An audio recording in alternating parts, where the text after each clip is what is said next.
Welcome, everyone, to the Business of Travel. It's the official podcast of the Global Business Travel Association. I'm Suzanne Neufang, the CEO of GBTA, and I'll be your host for today's episode. In this 100th episode, we're going to talk about the newly formed GBTA Foundation, its work, and its relevance to the business travel industry. Our guest today is actually someone I work with every day, Delphine Millot, Senior Vice President here at GBTA. Delphine also heads up the foundation and brings a wealth of knowledge and a passion to the foundation's work. Welcome, Delphine. Thank you, Suzanne. So, if people are listening, they will have heard that that you don't sound like you're American, even though GBTA is a U.S.-based association that has operations around the world. You and I both live in New York City, but you've actually lived here longer than I have. Can you tell our audience, where did you come from, and how did you get to New York City and ultimately GBTA? Sure, Susan. And it's true that after 10 years in New York City, I still could not get rid of my French accent. So yeah, I'm actually originally from Paris, but before moving to New York City, I was living in Brussels because my background is actually in European politics. And this is how I got to know and love GBTA as one of my favorite clients when I was working with Grayling and supporting GBTA on your European advocacy strategy. Great. We're so lucky to both have had your work for us in the past and then to have you on full time here. And today it's really great to be here with you, marking our 100th GBTA podcast, because we're here to discuss the initiative whose mission enables us to get back to and invest in the future of this great business travel industry and, of course, the professionals who make it what it is. So I'm going to dive right in and let's have a conversation about this. You know, many of our members and listeners may know, if they've been part of GBTA for a while, that GBTA previously had a foundation which served as our charitable arm. Can you share some insights around the motivation and really the purpose for reestablishing the foundation at this point? Sure. And I think it's indeed important to let our listeners know what's new, as GBTA used to have a foundation before, as you just mentioned. And also, so when we look at GBTA as an association, we've always been focused on giving back to our members and the industry. And this is through our advocacy work, representing the voice of business travel through external stakeholders, but also our professional development opportunities and thought leadership on key issues that are shaping the future of the sector. And it's really this education and this research work that used to be hosted under the old foundation model. Now, when we look at the new foundation, which was just reestablished in June of this year, we're taking it really one step further. It's not only giving back to our members and the industry, which is incredibly important, but also to the society at large, capitalizing on business travel as a force for good for the people and also for the planet. So maybe to sum it up, in essence, we see the GBTA Foundation as the platform that brings together thought leaders and resources to really drive the industry forward and power progress through travel. You know, that sounds super motivating, I think, from my perspective as well. And to have you on board leading it is certainly a privilege to work with you as you've been starting this up with, as I've been watching since June. The foundation and its work really have some very important particular missions. So why is that important at this point of our juncture as GBTA? I think what's important is that we have seen with the pandemic and its disastrous effect on our industry, what a world looks like without travel and without business travel. And it isn't pretty. And we've also seen the need to drive collaboration and collective actions on like the opportunity that our sector has to create a positive impact and a better future for people and the planet. And really what we've seen across our membership, and when I talk about our membership, it's both the buyers, but also the suppliers of business travel, is that everyone has been embracing the sustainability challenge and taking action to improve both their environmental and their social performance. So really the foundation is providing a structure to help implement programs that can drive impact at scale by aggregating all of these efforts and our collective ambition and really building that voice as an industry sector. And also something I wanted to mention is that we are not operating in a vacuum at all. Like we are really tying all of our work with the GBTA Foundation to what's out there in terms of sustainability frameworks and globally agreed goals. An example of that is the United Nations Sustainable Development Goals. That is really the Sustainable Development Agenda leading us towards 2030. And when we look at the 17 goals, there are 3 key goals that our action as GBTA is focused on. And this is driving climate action, diversity, equity, and inclusion, and also building the future of the workforce, which are the 3 goals where we really see the potential for the business travel industry to create that positive impact for the society at large. You know, all of those I think really resonate, and I think it's for our listeners. I think it's so amazing that we hold in esteem a body such as the United Nations, and we think sometimes that our industry is on the commercial end of whatever we talk about. Our history has been as a trade show organization, but the way you describe it, we touch all of those areas that you have just mentioned in a way that's certainly very personal for those of us who work in this industry and have maybe for a long time.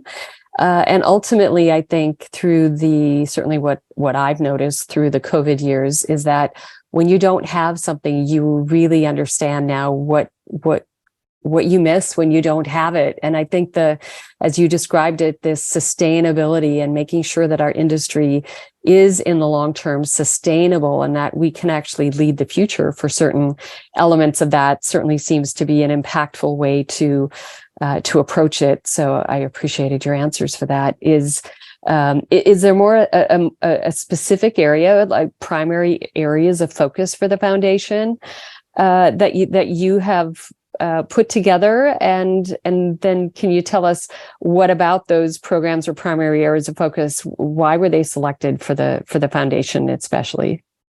Yes, sure. So when we look at the programs under the foundation, we really have 3 flagship initiatives, which are actually very different in terms of their missions and goals, leadership, and even structure. And these are sustainability, Win It, and Ladders. Allow me to start with sustainability, because this is actually one that is very close to my heart, because I really helped build it from scratch together with our GBTA colleagues and our funding partners. And our mission is to build a greener future for business travel. What this means is as simple, or it actually sounds simple, it's reducing emissions, especially from air travel, but also from transport at large and from the hospitality sector. And if I may say so, for quite a while, it's been seen as a contradiction for our sector and its growth, but it really isn't. I think climate is only an issue for our sector if we think that business as usual is a viable scenario. And the reality is that it does require an unprecedented and radical level of collaboration and investment to be able to drive change at the speed and scale needed. And this is really why we launched this program, with the realization that even though we could see a lot of efforts being done on the supply side, and also by travel managers in terms of trying to integrate sustainability considerations into their travel policies, this won't be enough. What we need is for the industry to really come together. So we launched this program at the end of 2021 to really develop and scale solutions that can take emissions out of travel and make sure that we can continue to connect people and leverage business travel as a force for good. Because yes, if we do act, it's going to be a good outcome for business travel.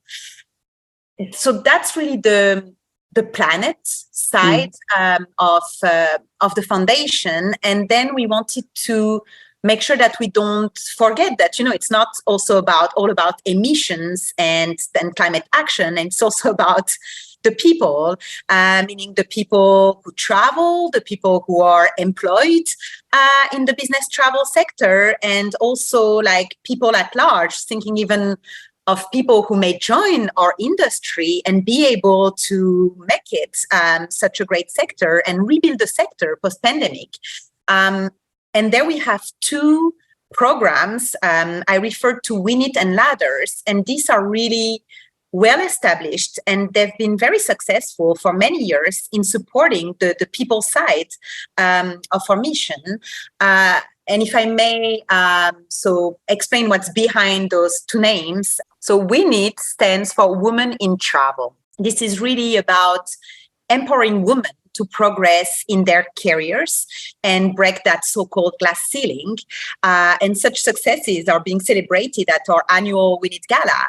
And I just wanted to flag that despite what people may think, there is still a lot of work to be done to ensure that there is real gender parity in leadership positions in travel-related industries. Like, this is not a one battle at all, and Win It is really there to make sure that this cause is being championed and advanced by the Win It leadership and all of its members. As for Ladders, this is really about building the next generation of travel professionals. And as I just referred, like, this is critical because of the pandemic and the impact on our industry. Like, many people lost their jobs and we don't know what's next. Like, business travel is an incredibly resilient sector, but for people who lost their job, they may not want to go back into the industry. And for some people who are currently students, they may not know about all of the great opportunities that business travel can offer. So Ladders is really that mentorship program which brings together the emerging industry leaders in business travel to expand their professional development. And we also hope to be able to build on that program to also turn it into an apprenticeship program that helps bring back talent into the industry.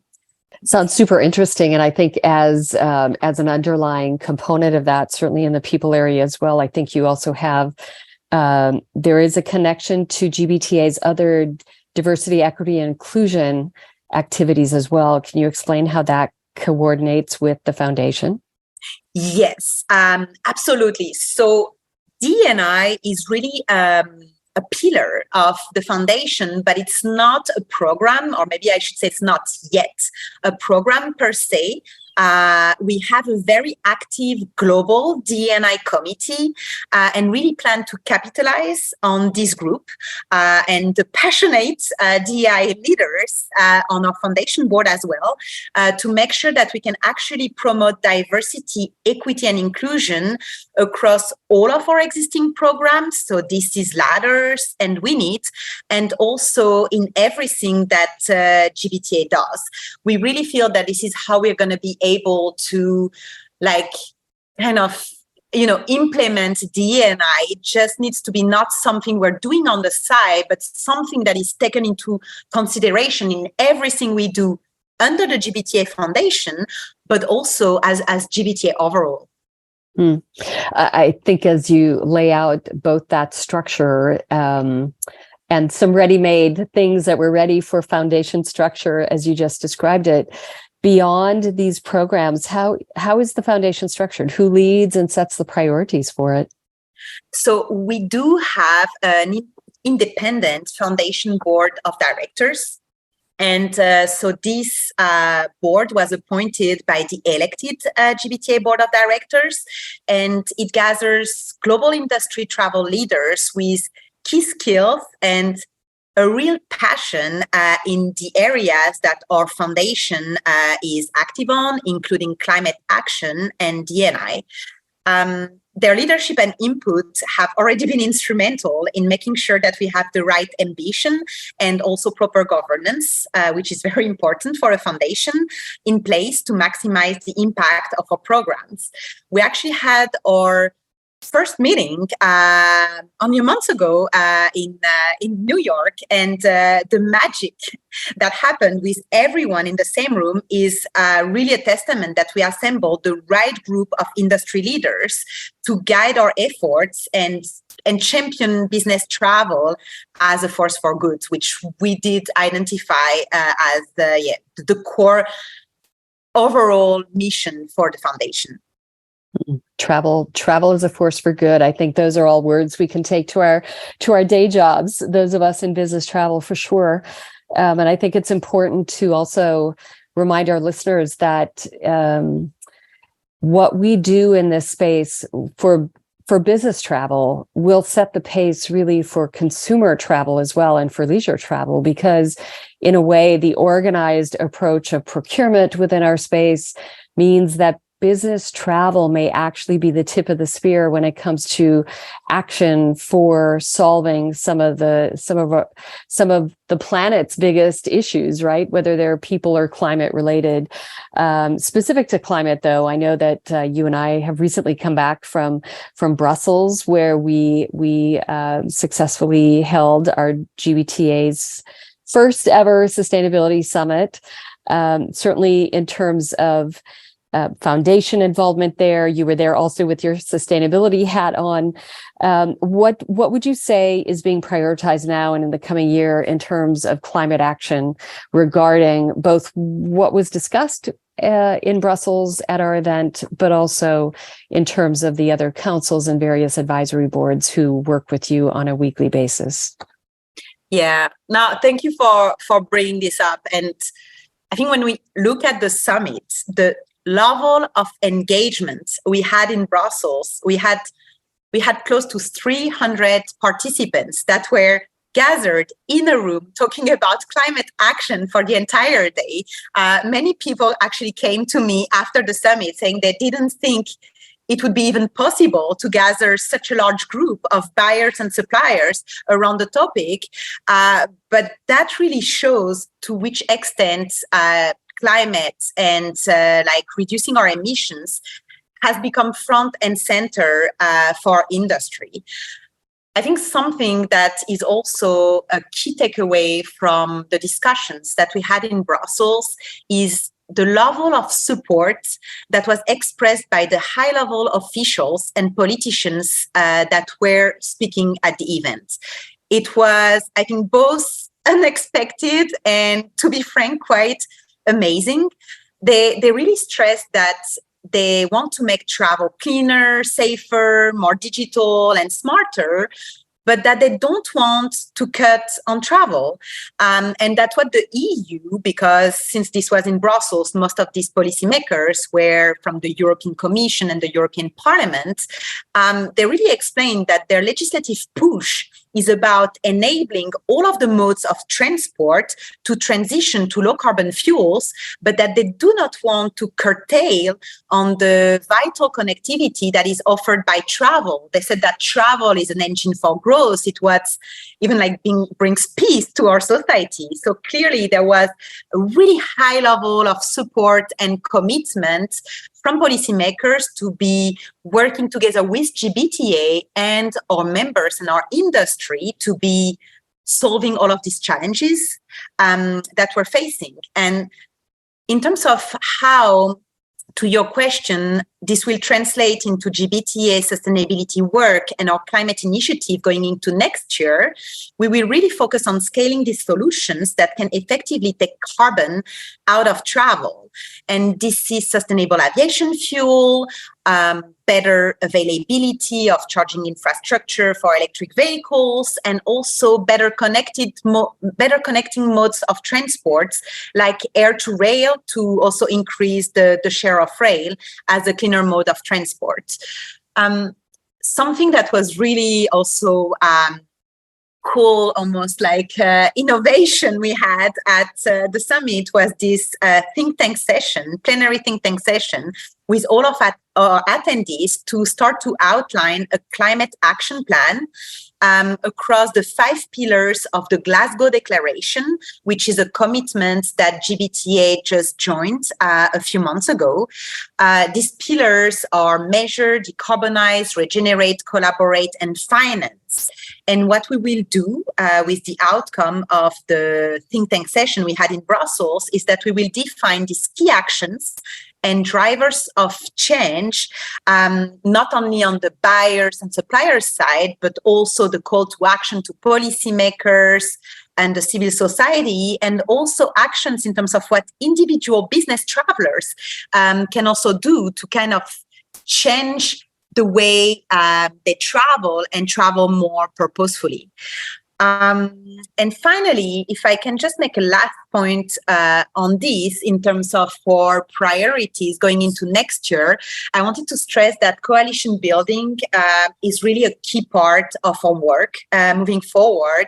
And we look at expanding partnerships like the one we've recently signed with the Sustainable Hospitality Alliance, because we're thinking that we need to multiply the impact of our collective work as GBTA, but also in collaboration with like-minded organizations. And also this will help us drive harmonization and standardization, because what we are hearing from our members is that a lot of organizations are working towards the same goals, but are not necessarily talking amongst each other. So this is really a dialogue that we want to be initiating and driving as GBTA.